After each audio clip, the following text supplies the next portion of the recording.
unaposema au unapozungumzia sababu zinazopelekea kuvunjika ndoa, maana yake unataka kutuambia sababu zinazopelekea wingi wa talaka.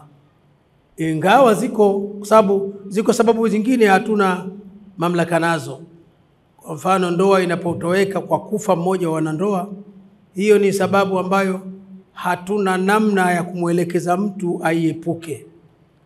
Lakini sababu za talaka zinaweza zikaepukika. Sasa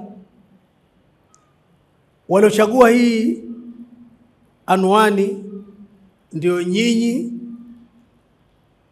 Tunataka kutaja sababu zinazopelekea kuvunjika ndoa,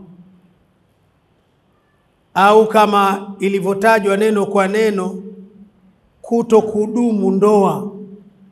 Tumewahi kushuhudia baadhi ya ndoa wamefunga ndoa watu kama leo, baada ya siku 3 ya 4 ndoa ile imeisha, kwa maana mume ametoa talaka kumpa mkewe. Sasa sababu nyingi hizi tunaziita midani, ziko katika uwanja wa maisha yetu ya kila siku, na ni chache zina uwasili, lakini nyingi ni zile ambazo zimo katika maisha yetu ya kila siku.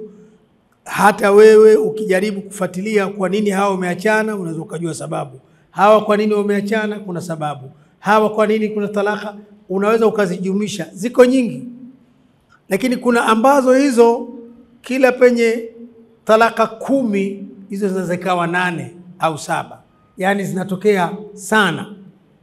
Tuanze na ndoa. Wengi wetu tumeoa na wengi wameolewa. Nini hivi maana ya ndoa? Wewe bwana mkishaoa, wewe maskhara hapa siulizi, lakini kuna vyuma 4. Nini maana ndoa jamani? Nini maana ndoa?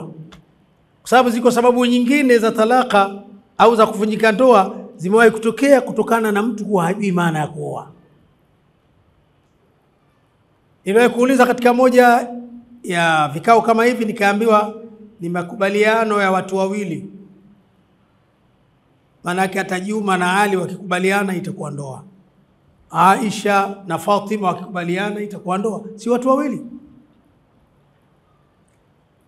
Ala kulli, kwenye sheria ya Allah subhanahu wa ta'ala, ndoa ni makubaliano kati ya mwanamke na mwanamume,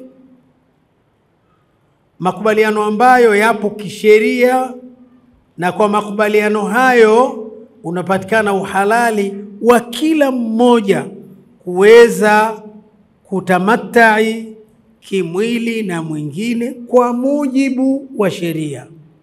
Hii tunatoa, hakuna ndoa katika Uislamu za jinsia moja.